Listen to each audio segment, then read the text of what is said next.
I'm going to insert a snapshot of my monthly outgoings as well as my interest rates. London is one of the most expensive cities in the world. Rent, sky high. Mortgages, insanely pricey. Maintenance costs, don't even go there. So how on earth am I able to pay such a ridiculously low amount on my mortgage payments for a 3-bedroom, 2-bathroom house? Well, in this video, I'm going to break down how exactly I was able to do it, and I will also share with you various ways that you too can reduce the impact of your mortgage or your rents on your expenses. If you're new here, hello and welcome. My name is Jumoke, and I retired from my 9-to-5 job in my 30s and now live off of my investments.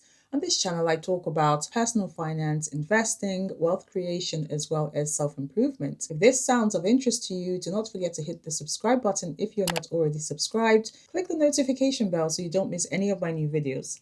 Let's dive right in. Now, I feel that the information that I'm about to share with you won't be complete without some context. Firstly, let's talk about just how expensive it is to live in London, but we're only going to consider mortgages as well as rents. Now, according to Zoopla.com, this is an online property search platform. The average rent in London in 2024 was £2,121. And I estimate this figure to be closer to £2,250 or £2,300 in 2025. Now, don't forget that this is just an average, which means there are rents that are lower than this average, and of course, rents that are much higher than the average figure. And also, rents are very much dependent on location. Now, this average figure includes houses as well as flats, of which there are, of course, a lot more flats compared to houses. And so this skews that number a little bit lower because flats are on average cheaper than houses. So for comparative reasons, I narrowed down my search to match my house type, which is a 3-bedroom house in London. And the average cost, easily between £2,500 and £4,000 every month, depending on location. Now, on the mortgage side, because rates are still fairly elevated compared to where they were a few years ago, you are looking at monthly payments that can stretch into the thousands every month for a property this size. And this is all without factoring additional costs such as your council tax,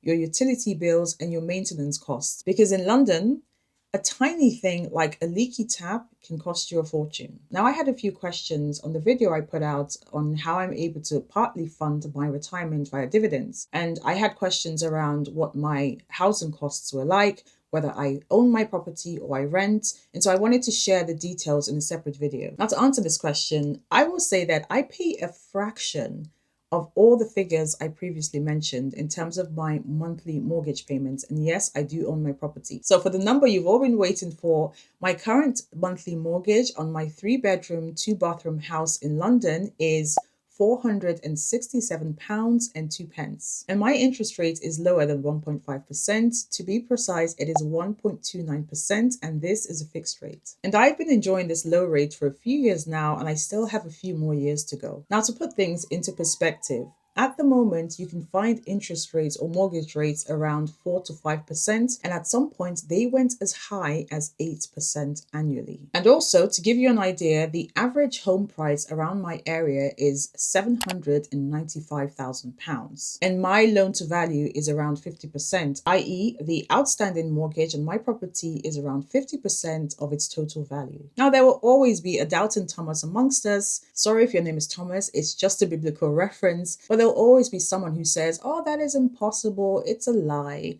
It's funny how people are very quick to tell you about your own reality, even though they don't know. Anyway, for that reason, I'm going to insert a snapshot of my monthly outgoings as well as my interest rates. So there you have it. For those who wanted to know what my monthly expenses are in terms of my mortgage, there you have the figure. But if you want to know a little bit more about how I was able to accomplish this, and additionally how you too can perhaps look to reduce the impact of your mortgage or your rent on your broader finances, keep on watching. So here's a backstory as to how I was lucky enough to get a rate so low. When my last mortgage was up for renewal, my broker, fantastic, tabled a few suggestions. At the time, rates were relatively low, but the expectation was that rates were going to go higher because of everything that was going on around the world. And he had suggested locking in a 2-year rate and then extending it at the end of that term for another 5 years. Now, I understand his reasoning for that suggestion, and at the time it did make sense. However,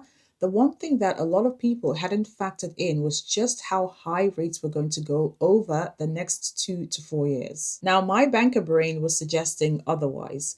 And this was given the trajectory of where expected inflation as well as interest rates were headed. And so at the time, I was convinced that the right thing to do was to lock in a much longer rate than 2 years. I even put out a video at that time, this was years ago, to my friends and family talking about where expected inflation and interest rates were headed. And so I took my own recommendation and I fixed my rate for a longer period, which means I still have a good few years of runway to go on this low rate. Now, you might be wondering, well, Jumoke, what are you going to do when your rates runs out? Now, my hope, of course, is that rates will continue over the next few years on this downward path. But if not, I will plan towards and tackle it when the time comes years from now. Now, the reason I'm sharing these details is in response to those questions I was asked on that video. But additionally, to encourage you who's watching to see that there are ways of managing these costs and also taking advantage of different economic conditions. And it is also why I cannot emphasize just how important it is for all of us to stay on top of our finances, to plan and stay close to the news so we can make informed decisions that help us reduce our financial burdens. Now, the good news is that interest rates are currently on a downward trajectory, all things being equal. But the sad news is that it is very difficult, if not impossible, to find rates as low as what I am currently on. But be encouraged, because there are other ways that you can reduce the impact of your mortgages or your rent on your finances. If you are open to it, you could do a house share with friends or family to reduce the financial burden, or you could rent out a room. If you're buying a property for the first time, make sure you check out government schemes that are out there to help first-time buyers. You'll be surprised as to what you can find. An example is the LISA, or the Lifetime ISA account, where the government gives you a 25% bonus up to £1,000 every single year. I completed a detailed video on LISAs and I will link it here. And the benefit here is that within this scheme, for example, the LISA scheme, the government contributes towards your equity contribution, which means that you have a larger equity portion towards your purchase, and so you can get a lower loan to value or a lower outstanding mortgage on your house, which ultimately reduces your monthly mortgage costs. You could also look into getting an interest-only mortgage if these are available in your jurisdiction. My current mortgage is set up as an interest and capital repayment mortgage, which means that on a monthly basis, I am gradually paying down the outstanding mortgage or outstanding loan on my property. But of course, if you feel like an interest and capital repayment is too heavy a financial burden for you, an interest-only mortgage might be the way to go if these are available in your country. Always shop around for rates. Do not go with the first rate you're offered, and this is where a fantastic broker can be life-changing. And the final point is a common mistake that I've seen a lot of people make. Always keep an eye on and remind yourself of the terms and the end date of your contract,